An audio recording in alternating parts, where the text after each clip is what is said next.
नौमी कोटि से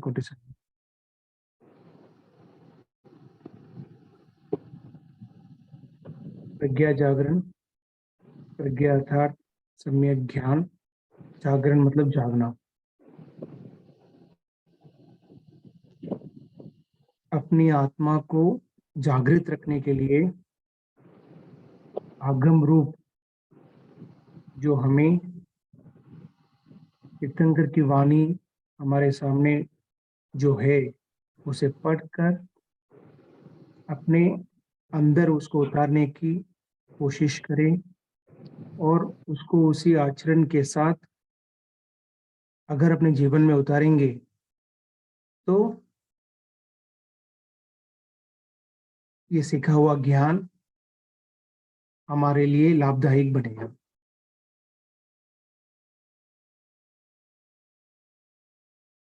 आगम वाणी पढ़ने से पहले एक प्रार्थना करेंगे। जो जन श्रद्धा भाव से करे सूत्र का ज्ञान, ज्ञानावरणीय कर्म कठिन प्राप्त करे सद्ज्ञान। तेरा ज्ञान अनंत है, मुझे ज्ञान की प्यास, केवल ज्ञानी मैं बनूं, यही है अंतिम आस। केवल दर्शी मैं बनूं, यही है अंतिम आस।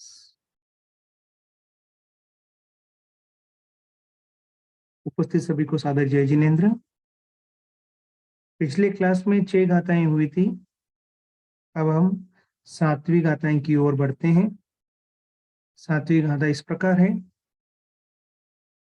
चरे पयाइम परी शंख मानो, जमकिम छिपासम ईय मन मानो, लाभंतरे जीवीय बुह इत्ता, पच्चा परिणनाय मलाव दंसी। चरे पेयाइम परी शंख मानो, जमकिम छिपासम ईय मन मानो, लाभं तरे जीवीय बुह इत्ता, पच्चा परिणनाय मलावदंसी। पयाइम साधक पद पद पर, परिसंख मानो दोषों की आकांक्षा रखता हुआ, चरे चले यह इस जगत में, जम किमची जो कुछ भी सचेतन अचेतन पदार्थ है उन्हें पासम पास रूप मन मानो मानकर सावधान रहे। लाभंतरे जब तक सम्यक दर्शनादि नए नए गुणों की प्राप्ति हो तब तक जीवियम जीवन को, बुभयिता आहार पानी आदि से इसका संवर्धन करे। बच्चा बाद में परिणनाय ज्ञेय परिज्ञ से ये जानकर कि अब ये शरीर सम्यक दर्शन आदि गुण विशेष का हेतु नहीं रहा, अतः इसे निर्जरा नहीं हो सकती। प्रत्याख्यान परिग्रह से मलावदंसी कर्म मल को नाश करने वाला भक्त प्रत्याख्यान संतारा करके रहे। इसमें कितनी सुंदर बात बताई गई है कि साधक पद पद पर दोषों की आकांक्षा रखते हुए चले, क्योंकि हर एक कदम कदम पर संयम में कोई भी दोष लगने का कारण बन सकता है। तो साधक को हर वक्त जागृत होकर चलना है कि मेरा एक एक कदम जो उठता है वो हर एक कदम मेरे संयम में कोई दोष ना लग जाए, इसका विशेष ध्यान रखते हुए चलना है। तो वो ये कब कर सकता है? जब उसे हर दोषों की जानकारी हो। मिनिमम 5 समिति 3 गुप्ती का विशेष ज्ञान हो। तो साधक हर पद पर चलते समय सावधानी पूर्वक चल सकता है। और इस पूरे जगत में जो भी सचेतक मतलब और अचेतक मतलब जीव और अजीव जितने भी है, वो सब पास रूप है, वो सब बंधन रूप है, वो सब अपने ये इन सब का अगर हमारे अंदर कुछ लगाव होगा तो ये सब कहीं ना कहीं हमारे संयम में बाधक बनेंगे। उन सब को समझकर, चाहे वो पुत्र हो, पत्नी हो, माता हो, पिता हो, दो पहिया दो पहिया में जीव भी हो या अजीब भी हो, चार पहिया में जीव भी हो या अजीब भी हो, जो भी हो, इन सब को पास रूप समझकर इन पर मोह अंदर में नहीं फंसे। और सबसे इंपॉर्टेंट चीज इसमें यह बताई गई है, जब तक इस शरीर से नए नए गुणों की अभिवृत्ति नहीं हो, सम्यक दर्शन आदि नए नए गुणों की अभिवृत्ति नहीं हो, जब तक मिच्छामि दुक्कडम, जब तक इस शरीर से नए नए गुणों की अभिवृत्ति हो, तब तक इस शरीर को आहार पानी दे। और जब हमें ये मालूम हो जाए कि अब इस शरीर के द्वारा, इस शरीर में भी इतनी ताकत नहीं है कि नए नए गुणों की अभिवृत्ति हो, तब उसके बाद इस शरीर को खाना पीना देना बंद कर देना चाहिए। ये परिग्रह से जानकर, मतलब जब ये हमको समझ में आ जाएगा कि अब इस शरीर का मेरे साधना में कोई उपयोग नहीं होने वाला है, जब अब मेरा ये शरीर मेरी साधना में उपयोगी नहीं होने वाला है, तब उस चीज को समझकर और प्रतिज्ञा परिग्रह से, प्रत्याख्यान करने से संतारा को अंगीकार कर लेना चाहिए। मतलब इसमें भी ये बताया गया है, इस शरीर को तब तक ही खाना और पानी देना है जब तक इसके अंदर से हमें नए नए गुण की प्राप्ति हो। क्योंकि भोजन किसके लिए करते हैं? संयमी आत्मा भोजन किसके लिए करते हैं? अपनी साधना को सुरक्षित करने के लिए, अपने ज्ञान को और बढ़ाने के लिए, सिर्फ उसके लिए वो भोजन करते हैं। भोजन अपने शरीर को तंदुरुस्त बनाने के लिए नहीं करते हैं, अपने रूप और सौंदर्य को बढ़ाने के लिए भोजन नहीं करते हैं। वो भोजन सिर्फ इसलिए करते हैं ताकि उनके संयम में वो सहयोगी बने। तो जब तक वो सहयोगी बने तब तक इसको भोजन दे, और जैसे ही उनको लग जाए अब ये शरीर मेरा उस साधना में काम नहीं आ रहा है, तब गे परिग्रह से जानकर प्रत्याख्यान परिग्रह से उसको सब कुछ त्याग देना चाहिए, संथारा को अंगीकार कर लेना चाहिए। संथारा तीन प्रकार के होते हैं: भक्त प्रत्याख्यान संतारा, इंगिता संतारा एवं पादपो घमन संतारा। तो भक्त प्रत्याख्यान संतारा हमें अंगीकार कर लेना चाहिए। इसमें चारों आहार को त्याग कर लिया जाता है, बाकी जो भी क्रिया है वो चलती रहती है, लेकिन चारों आहार का एकदम त्याग कर दिया जाता है। तो ज्ञेय परिग्रह से जानकर प्रतिज्ञा परिग्रह से इस संसार को अंगीकार कर लेना चाहिए। कर्म मल को ध्वंस नष्ट करने वाला भक्त प्रत्याख्यान संतारा करके रहना चाहिए। अगली गाथा। चंदम निरोहेन उवई मुखम, हसे जहाँ सिक्किय ब्रह्मधारी, उवा इम्वासा इम चरप मतो, तमहा मुनि क्षिप मुवई मुखम। चिंधम निरोहेन उवई मुखम, असे जहाँ सिक्किय ब्रह्मधारी, उवा इम्वासा इम चरप मतो, तमहा मुनि क्षिप मुवई मुखम।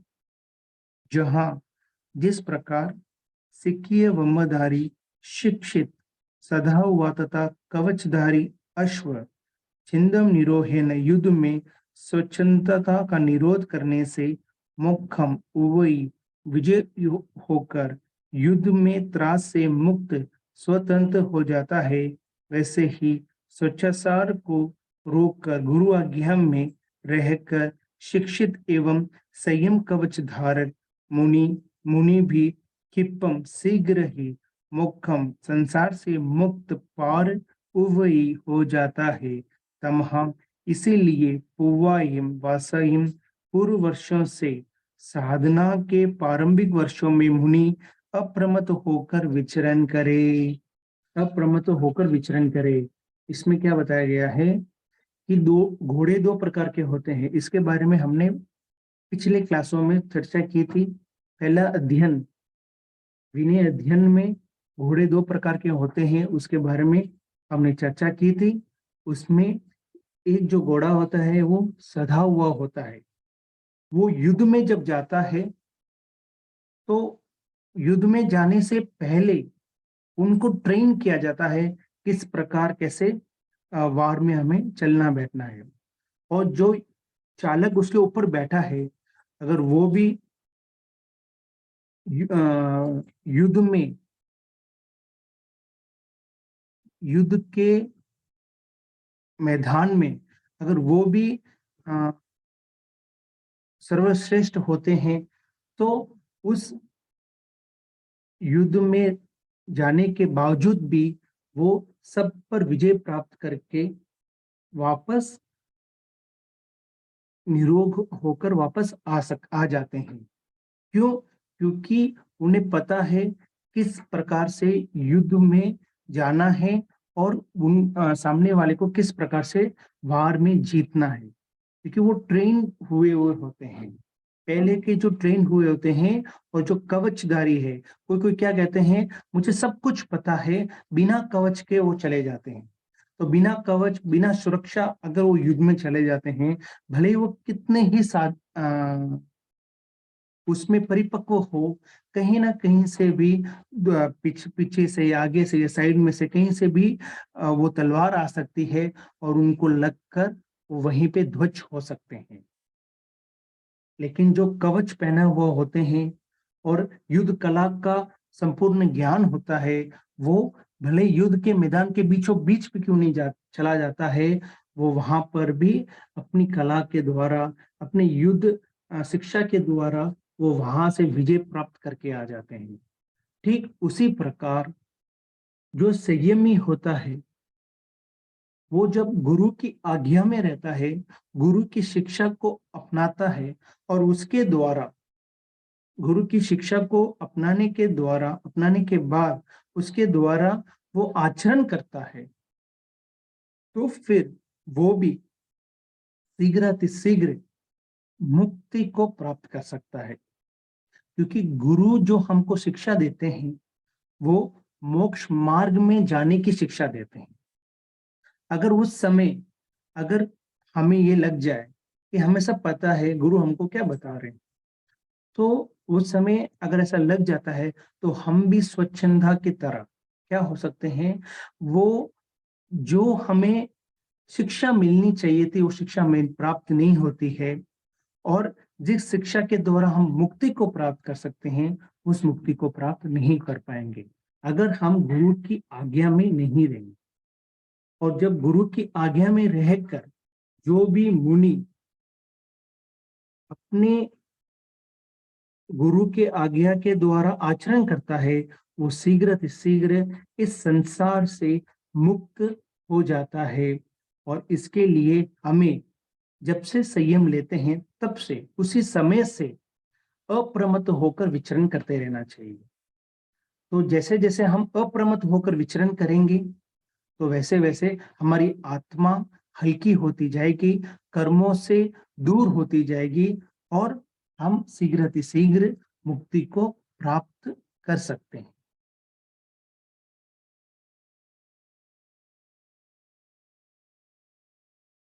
अगली गाथा है, सपूवमेवं न लभ्ये च पच्चा ऐसो वमासासय वायुयानम् विसीयईसिडिले औ यम्मी कालो वनीय शरीर सब ए से पूवमेवं न लभ्य ज पच्चा ऐसो वम सासई वायानम विसीयईसिडिले औ यम्मी कालो वनीय शरीर सब ए।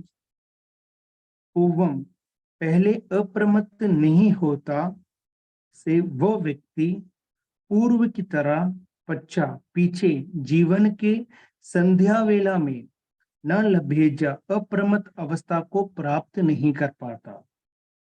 मतलब जो लास्ट गाथा थी और इस गाथा में इसमें क्या अंतर बताया गया है, हमें जब से समझ आ गया है तब से, मतलब जब से हमने संयम को अंगीकार किया है तब से हमें अप्रमत्त होकर विचरण करना है। अप्रमत्त मतलब प्रमाद से रहित होना, आत्मा के साथ रहना अप्रमत्त, आत्मा से दूर रहना प्रमाद। तो अगर हम स्टार्टिंग से ही अप्रमत्त होकर विचरण करेंगे तो अंत में हमारे ऊपर जो भी लगे हुए कर्म है वो सब नष्ट हो जाएंगे। और अगर हम स्टार्टिंग में प्रमादवश में अपनी जीवन को जिएंगे तो अंत में अप्रमाद होना, वो अवस्था को प्राप्त करना, संध्या वेला मतलब अपने अंतिम समय में, मतलब जैसे बोलते हैं ना कि भाई सूरज जब ढलता है, संध्या काल आ गया है, मतलब सूरज का संध्या काल आ गया है तो सूरज ढक जाता है। वैसे ही अगर अपने जीवन का अंतिम समय जब आएगा उस समय अगर हम सोचें कि हम अप्रमत्त होकर विचरण करें तो वो उस समय पॉसिबल नहीं है। ऐसो वमा पिछले जीवन में अप्रमत्त हो जाएंगे। पिछले जीवन में अप्रमत्त हो जाएंगे का मतलब है कि हम आगे जाके अप्रमत्त हो जाएंगे। जब हमारा अंतिम समय आएगा उस समय हम अप्रमत्त हो जाएंगे। ऐसी उपमा धारणा सासय वाह्यानम शाश्वतवादियों की है, क्योंकि पूर्व जीवन में अप्रमत्त रहने वाला व्यक्ति औयमी सीढ़ी आयुष्य के शिथिल होने पर कालोवनीय शरीर से बेकाल मृत्यु के प्रभाव से शरीर का भेद उपस्थित होने पर विषेद खेद पाता है।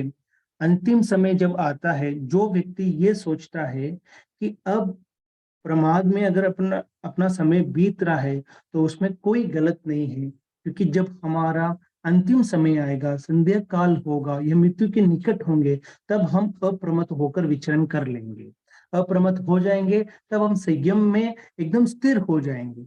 लेकिन क्या ये मुमकिन है? ये मुमकिन बिल्कुल भी नहीं है। कारण कि जो पहले अप्रमत्त होते हैं वो अंत में खेद को ही पाते हैं, दुख को ही पाते हैं एवं पश्चाताप में ही रहते हैं।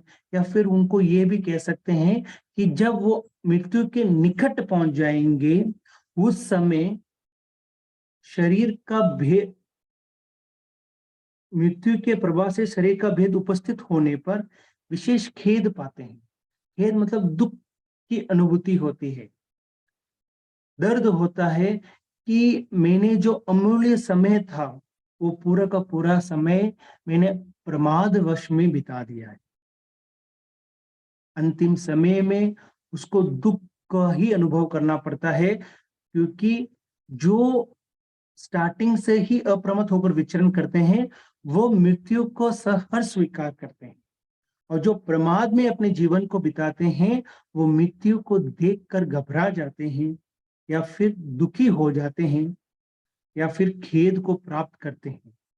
वो भी विशेष खेद को प्राप्त करते हैं, क्योंकि वो ये सोचते हैं कि मेरा कुछ भी नहीं होने वाला है, मैं अजर अमर हूं।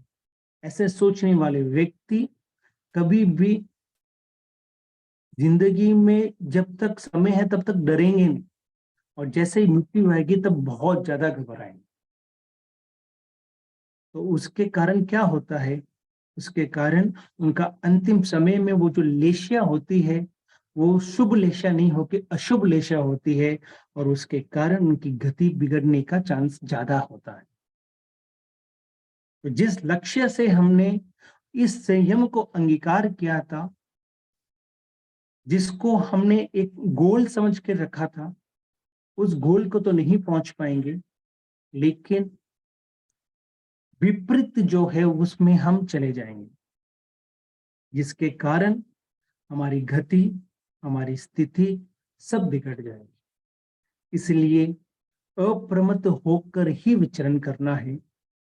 अंतिम समय का अगर हम इंतजार करेंगे तो शायद हमें भी विशेष खेद की उत्पत्ति हो सकती है। जब हमें समय मिला है, अभी मिला है, अब तक हमने क्या किया है उसका दुख नहीं रखकर अब हमें क्या करना है उसका चिंतन करना है। अगर अब भी हम चिंतन नहीं करेंगे, या फिर ये कहें कि अब भी हम अगर धर्म से नहीं जुड़ेंगे, तो अंत समय में हमारा भी यही हाल होगा जो इस गाथा में लिखा है कि विशेष खेद को प्राप्त करेंगे। जब मृत्यु के समय पर काल की उत्पत्ति होगी, तब हमें भी वो खेद की अनुभूति, हमें भी वो दुख होगा, हमें भी वो दर्द होगा कि मैंने जो समय मिला था वो सब व्यर्थ में गंवा दिया।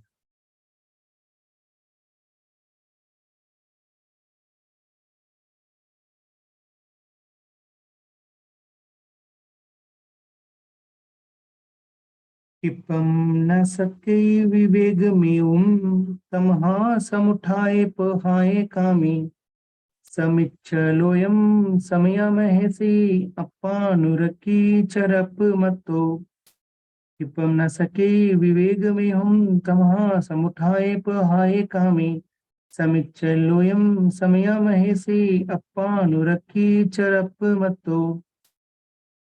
क्षिपम तत्काल, विवेक में हूं, विवेक को प्राप्त न सके ही नहीं कर सकता, तमहा इसलिए अभी से कामे पहाए, काम भोगों इंद्रियों को परित्याग करके समुठाए मोक्ष मार्ग में सम्यक प्रकार से उद्यत होकर लोयम लोक समस्त प्राणी जगत का समय संभाव से सम, समीक्ष सम्यक अवलेकन करो जानो। महर्षि मोक्ष के इच्छुक अपानुरक्की कुगति से आत्मा की रक्षा करने वाला साधक प्रमाद रहित होकर विचरण करो। अगर कोई कहे कि आज से ही आपको सब कुछ त्याग कर लेना है,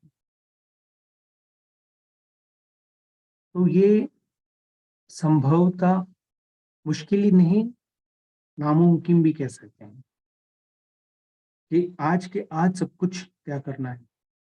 कोई कोई ऐसी वीरेलू आत्मा होती है जो ऐसे कर सकती है, लेकिन अगर जिसके मन में, जिस साधक के मन में मोक्ष जाने की अभिलाषा होती है, वो क्या करते हैं, काम भोगों को परित्याग करना शुरू कर देता है अभी से।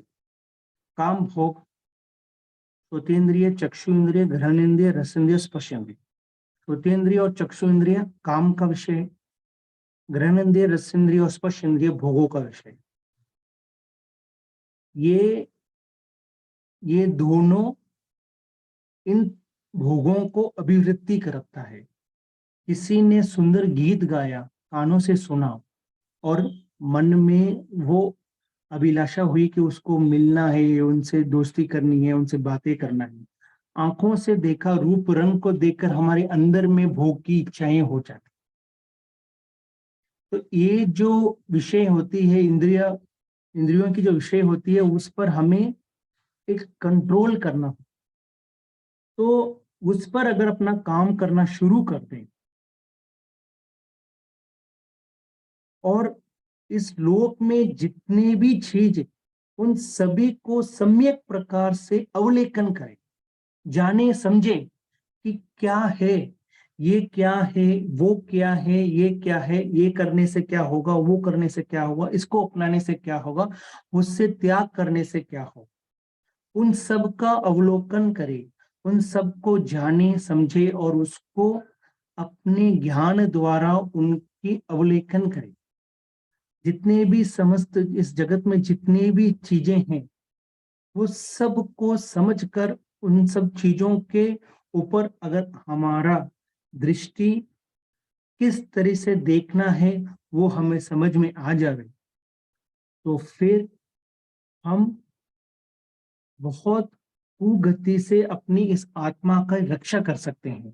कुगति में जाने से इस आत्मा की रक्षा कर सकते हैं। इसीलिए कहते हैं अप्रमाद होकर विचरण करे। जब भी जो भी समय है, हर एक पद पद पर हमें अप्रमत्त होकर विचरण करना है। इतना जोर दिया है अप्रमद होकर विचरण करने पर। तो क्यों? क्योंकि अगर प्रमाद में चले गए तो प्रमाद में जाने के बाद हम अपनी आत्मा को भूल जाते हैं। हम अपने ये जो संसार है ना, ये जो संसार के रंग है ना, ये रंग में रंग जाना बहुत आसान है, लेकिन इस रंग में रंगने से बचना बहुत मुश्किल है। तो इस रंग में से रंगने से बचने के लिए हमें अप्रमत्त होकर विचरण करना।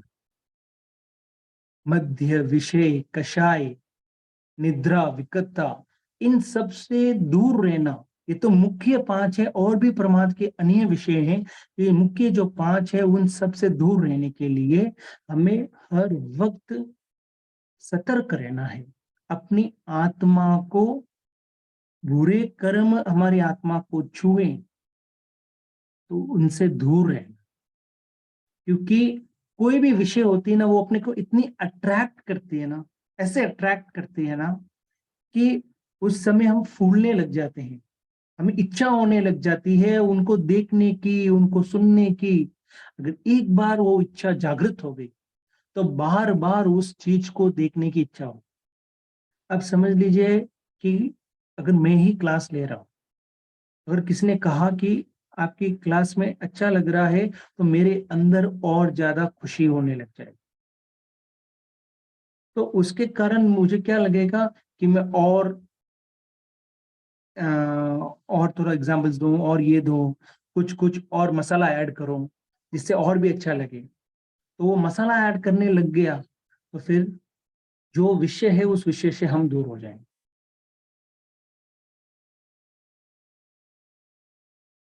अपनी अच्छी बातें को सुनकर उसको पछाना, ठीक है, जो भी है गुरुदेव की आशीर्वाद है, उसके द्वारा कुछ ले सकते हैं। या बुरा भी हो, किसी किसी को भी ये भी लगे कि आपकी क्लास में कुछ भी समझ में नहीं आया, तो उस समय द्वेष करके क्लास लेना ही बंद कर देना, या क्लास लेने की इच्छा ही नहीं रहना, या बिना मन से क्लास लेना, तो उससे भी क्या होता है, उससे भी ये हो जाता है कि जो सब्जेक्ट का रस है वो रस सामने वाले को नहीं पहुंच सकता है। तो इसमें आता है ना, दुख में जब सुख आता है तो फूले ना समा जाना, और जब दुख आए तो दुखी ना हो जाना। बड़ी साधु वंदना नहीं। मेरी भावना में एक गाथा है, वो इस प्रकार ही कुछ आती है।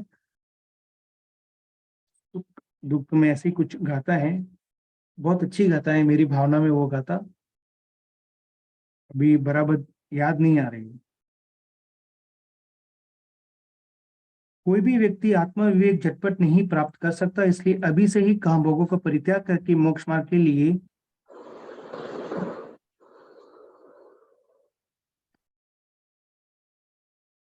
समुद्रत होकर लोग प्राणी जगत का समत्व भाव से सम्यक रूप से विचरण करो। हे आत्मा गुण रक्षक महर्षि या मोक्ष के इच्छुक साधक, समता पूर्वक अप्रमत्त से विचरण करते रहो। हाँ जी, कुछ बोलना चाहते हो?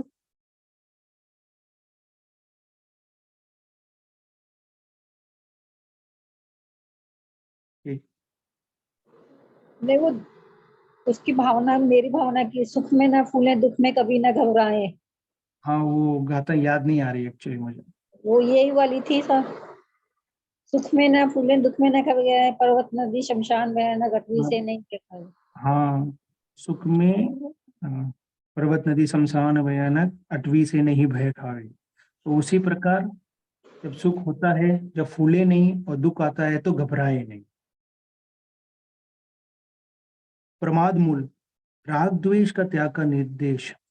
मोह मोह मोह गुणे जयंतम, अनेक रुवा समनम चरंतम, पासा फुसंति असमम जच्चम च, न तेसु भिक्खु मनस पाउसे। मोहं मोह मोह गुणे जयन्तम्, अनेकरुवा समनं चरन्तं, फासा फुसन्ति असमं जच्छं च, न तेषु भिक्खु मनस पाउसे। मोह मोहम, बार बार, मोह गुणे, मोह के गुण शब्दार्थी विषयों पर जयंत, विजय प्राप्त करता हुआ, और चरंतम, सम्यक मार्ग में विचरण करते हुए, समनम, श्रमण को, अनेक रुवा, कठोर, कुरूप आदि अनेक प्रकार के, फासा स्पर्श, असमम जच्चम, प्रतिकूल रूप से, पुसंती स्पर्श करता है, अर्थात वे परेशान करते हैं, तेसु उन अमनोज्ञ प्रतिकूल विषय पर, साधु मनसा, मन से भी प्रदुष ना करे। इसमें क्लियरली ये बता दिया गया है, मोह के गुण शब्दार्थी विषयों पर विजय प्राप्त करता हुआ, संयम मार्ग में विचरण करते हुए, श्रवण को, जो मोहों के गुण शब्दार्थी विषयों पर विजय प्राप्त कर लिया है, जो मोहनीय कर्म पर विजय प्राप्त कर लिया है, हर एक पद पद सावधानी पूर्वक चलने वाला, श्रवण को, हो सकता है कहीं पर भी कठोर या कर्कश ऐसे शब्द उनको सुनने को मिल सकता है, प्रतिकूल विषय भी उनके सामने आ सकते हैं, या फिर प्रतिकूल आचरण उनके सामने भी कोई कर सकता है। तो उस समय क्या करना है, तो उस समय अपने मन को प्रदुष ना करे, द्वेष ना करे, सामने वाले के प्रति द्वेष ना करे, सामने वाले के प्रति को दुख ना हो, या उसकी प्रतिक्रिया ना करे। अगर ऐसे कोई भी शब्द आपको सुनने को मिल जाए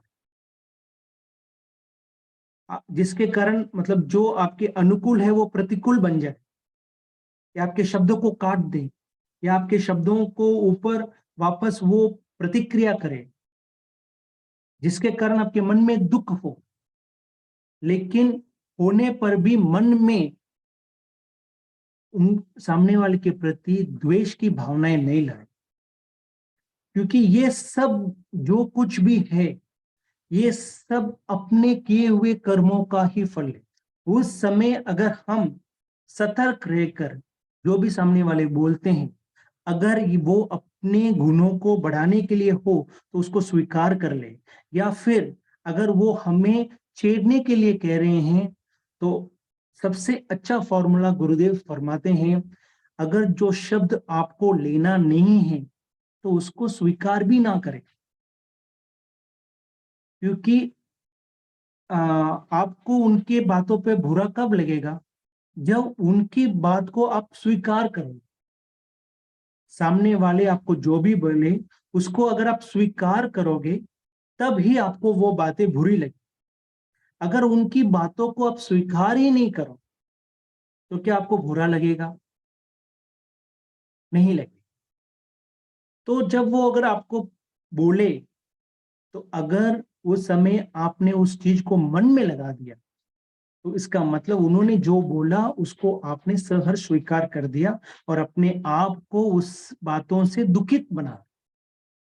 तो दुखी बनाने के कारण क्या होता है, वापस आपका रिएक्शन आए,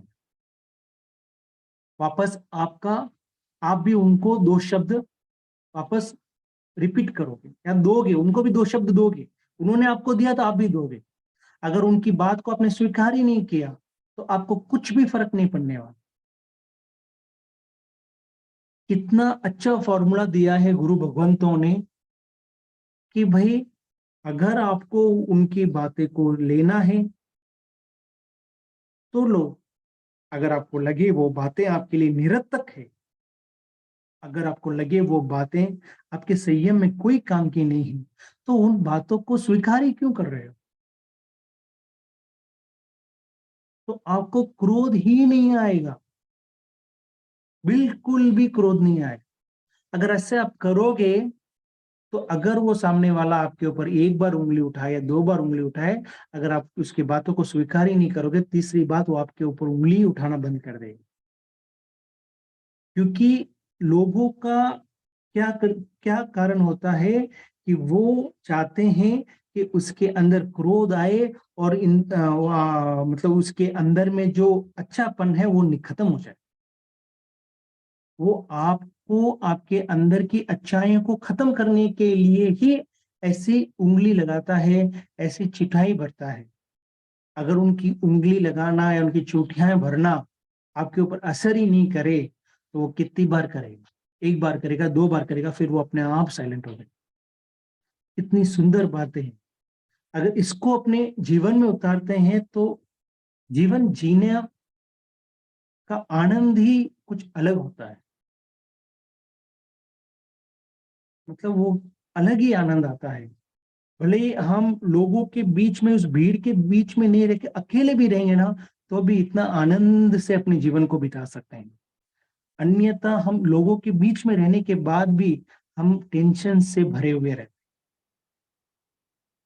बार बार मोह के गुणों, शब्दों, विषयों पर विजय प्राप्त करता हुआ संयम मार्ग में विचरण करते हुए श्रमण को कठोर, करूप आदि अनेक प्रकार के स्पर्श, प्रतिकूल रूप से स्पर्श करता है। स्पर्श मतलब टच करता है।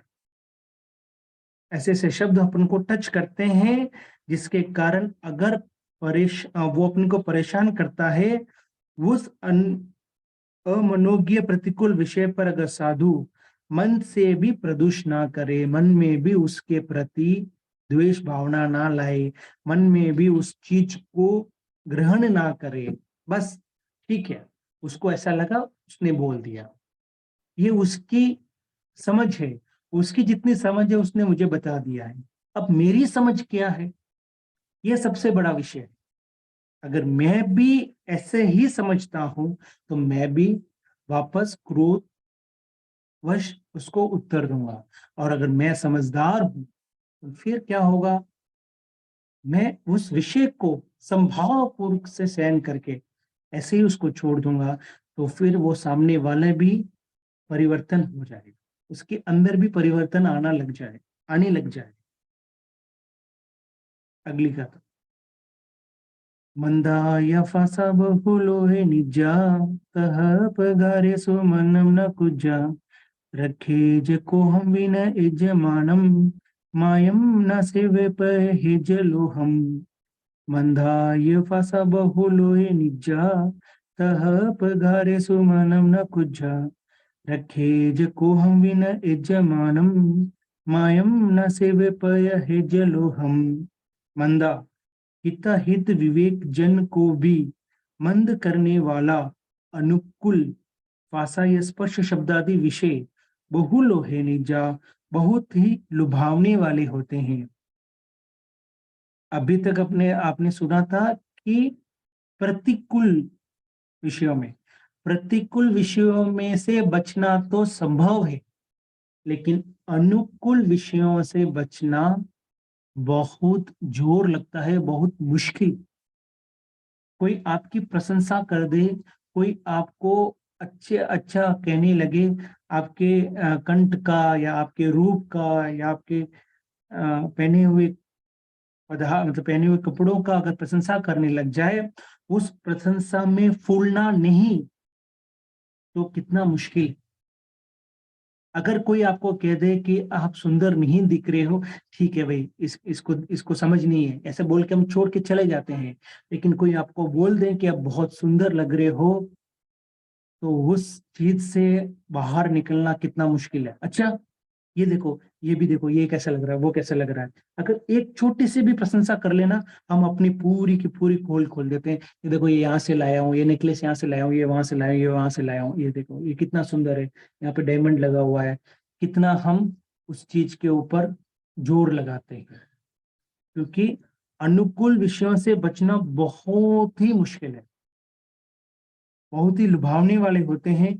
तहप गारेसु तथा प्रकार के उन अनुकूल विषयों में मनम न कुज्जा, मन को ना लगाएं, अर्थात मृदु स्पर्श मधुर रस आदि अनुकूल विषयों पे संकल्प या विचार भी ना करें। को हम क्रोध से अपने को बचाए रखे, मान को दूर करे, माया का सेवन ना करे और लोभ का त्याग करे। तो पहले हमें क्या प्रतिकूल विषय आए तो भी उस चीज में मन को ना लगाए, और अनुकूल विषय आए जो सबसे कठिन है, अनुकूल विषय जब भी हमारे सामने उपस्थित हो उसमें भी अपने मन को ना लगाए। तो उसके लिए हमें क्या करना चाहिए? हमें पग पग पर क्रोध से अपने आप को बचाए रखना चाहिए, मान को दूर करना चाहिए, अपने अंदर में जो मान अभिमान है उसको दूर रखना चाहिए, माया का सेवन नहीं करना चाहिए, दर्पण की तरह जैसे हो वैसा का वैसा दिखना चाहिए, बाहर से कुछ अलग और अंदर से कुछ अलग ऐसा नहीं होना चाहिए, लोभ का त्याग करना चाहिए। इन सब को अगर हम करेंगे तो हमारा मन जो है अनुकूल या प्रतिकूल दोनों में संभाव पूर्वक रहेगा। प्रतिकूल विषय से तो बचना, बहुत ज्ञानी पुरुषों से भी अगर चर्चा करेंगे तो वो भी यही कहेंगे, प्रतिकूल विषयों से बचना तो आसान है, लेकिन अनुकूल विषयों पर ध्यान नहीं रखना वो बहुत ही कठिन है। अंतिम गाथा। जे संकया तुच्छ परपवाई ते पिच दोषानुगय परज्जा ए अहमिति दुगुच्छ मानो कंखे गुणे जाव शरीरे बे। जे संकया तुच्छ परपवाई ते पिच दोषानुगय परज्जा ए अहमिति दुगुच्छ मानो कंखे गुणे जाव शरीरे बे भेमी। जो लोग संकया कृत्रिम रूप से संस्कृत संस्कारी है अथवा संस्कृत भाषा में पटु है या जीवन को संस्कृत संध्या मानते हैं, तुच्छ परपवाई स्वच्छाचारी होने से निहसार है, पर प्रवादी दूसरों की निंदा करने वाला या अन्य तीर्थिक है, पिज्ज दोषानुगया प्रिय राग और द्वेष से ग्रस्त है, इसीलिए परवश राग द्वेष के अधीन है। यह अहमेति दुगुच्छ मानो, इन्हें धर्म रहित समझकर उनसे दूर रहें, शरीर छोड़ने तक अप्रमाद से ज्ञानादि गुणों का प्राप्ति की आकांक्षा करते रहे। हमें किन किन लोगों से दूर रहना है? जैसे कि जो स्वच्छाचारी होने से निहसर है कि भाई मैं ही सब कुछ हूँ, मैं आजाद पंछी की तरह, ऐसे लोग जो जीने वाले होते हैं और जो दूसरों की निंदा करते रहते हैं, या फिर अन्य तीर्थ है जो हमें ये सब मतलब जिनको नव तत्व के बारे में विशेष ज्ञान नहीं है या उनके विपरीत ज्ञान चलाने वाले जो भी व्यक्ति हैं, उन सब को धर्म रहित समझकर उन सब से दूर रहने की प्रेरणा दी गई है। उन सब से दूर रहे, और जब तक इस शरीर को छूटे नहीं, तब तक इस शरीर को सम्यक ज्ञान की आकांक्षा करते हुए आगे बढ़ते रहे। जब तक ये शरीर आत्मा से छूटता नहीं है, तब तक इस शरीर को हमें क्या करना है? तो बताते हैं, इस शरीर को अप्रमद भाव से ध्यान आदि अर्जित करते रहना है अंतिम समय तक, क्योंकि जब तक हमें केवल ज्ञान की प्राप्ति नहीं होती है तब तक हमें ज्ञान की बढ़ोतरी करते रहना चाहिए। मतलब जहां पे भी हमें मौका मिले कुछ सीखने का, तो वहां से सीखने की कोशिश करते रहे, क्योंकि जब तक हमको केवल ज्ञान की प्राप्ति नहीं होती तब तक हमारे अंदर भी तक ज्ञान की कमी है या कर्मों का ध्वंस भरा हुआ है। तो इस कर्मों के ध्वंस को दूर करने के लिए ध्यान अर्जित करते रहना चाहिए और अपने आप को अप्रमत्त होकर विचरण करते रहना चाहिए। तो जब तक ये संस्कृत नहीं हो जाता है, ये जीवन असंस्कृत है, तो इस असंस्कृत जीवन में इन सभी लोगों से दूर रहते हुए अपने जीवन को संस्कृत बनाना है। और जब तक ये शरीर है तब तक हमें अप्रमत्त होकर ज्ञान की वृद्धि के लिए आकांक्षा मतलब इच्छाएं होती रहनी चाहिए। या मतलब जहां पे भी ज्ञान की प्राप्ति हो, सम्यक ज्ञान की प्राप्ति हो, सबसे इम्पोर्टेंट चीज है जो ज्ञान हमको केवल ज्ञान द्वारा महावीर स्वामी ने बताया है, भगवान ने बताया है, घनधुरों से गुथा गया है और आचार्यों और साधुओं द्वारा हमको सुनने को मिल रहा है। उस ज्ञान की इच्छाएं प्यास होनी चाहिए, तब ही हमारे जीवन को असंस्कृत से संस्कृत बनाया जा सकता है। भेमी ऐसा वो कहते हैं। असंस्कृत चौथा अध्ययन समाप्त हुआ है। इसी के साथ अपने 3 अध्ययन कंप्लीट हुआ है।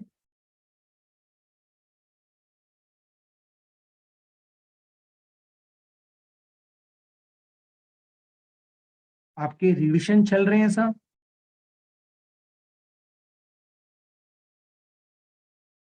रिवीजन चल रहा है सब?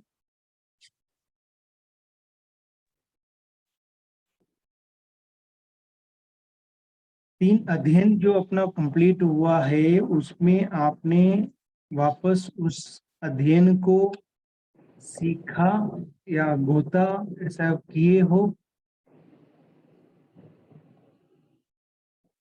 इसको याद करना है क्या?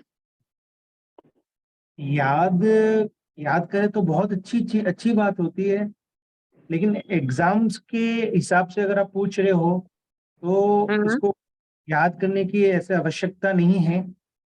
लेकिन जी। याद क्या रहता है, तो क्या होता है कि हमें कहीं ना कहीं ये जो गाथाएं हैं हमको बचाए रखती है अगर याद क्या होता है। ये जो भी अध्ययन हम सीख रहे हैं तो इसको एग्जाम के रूप से मत सीखे, ये अपने जीवन के रूप से सीखे। अच्छा। एग्जाम्स में गाथाएं याद करने की तो कोई आवश्यकता नहीं है, जी। लेकिन अगर अगर हम इसको अपने जीवन को मतलब इस संसार में जो भी है उन सब से बचने के लिए अगर इसको सीखेंगे तो और भी ज्यादा लाभदायक बनेगा।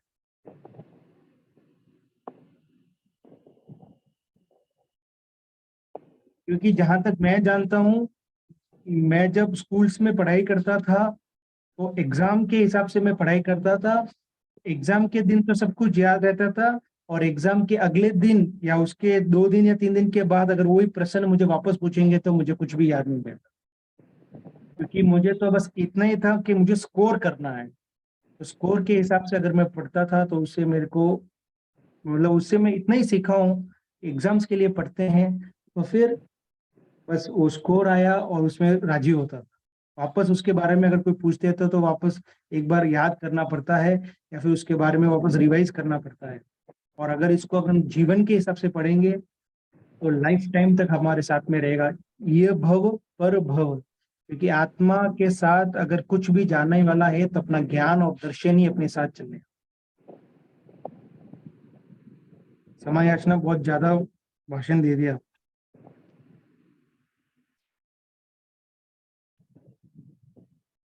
अगला अध्ययन 9वां अध्ययन आज शुरू करें कि अगली क्लास में शुरू करें? टाइम तो नहीं है, अब 8 मिनट ही बचा। 8 मिनट ही बचा है, ठीक है।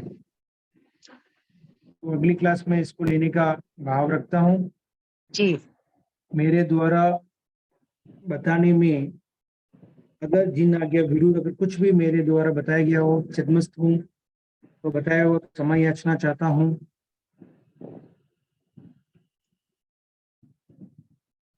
अहो गुरुवर कृपा करीने दीन ज्ञान की दात, भव भव में ना भूलेंगे आपका उपकार। ओ गुरुवर आपका उपकार।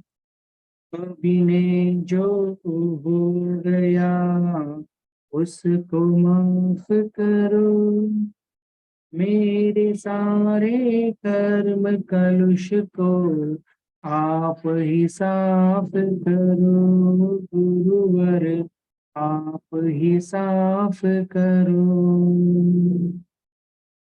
बहुत बहुत धन्यवाद सा, आपके द्वारा बहुत कुछ सीखने को मिलता है मुझे। बहुत बहुत धन्यवाद, बहुत बहुत आभार।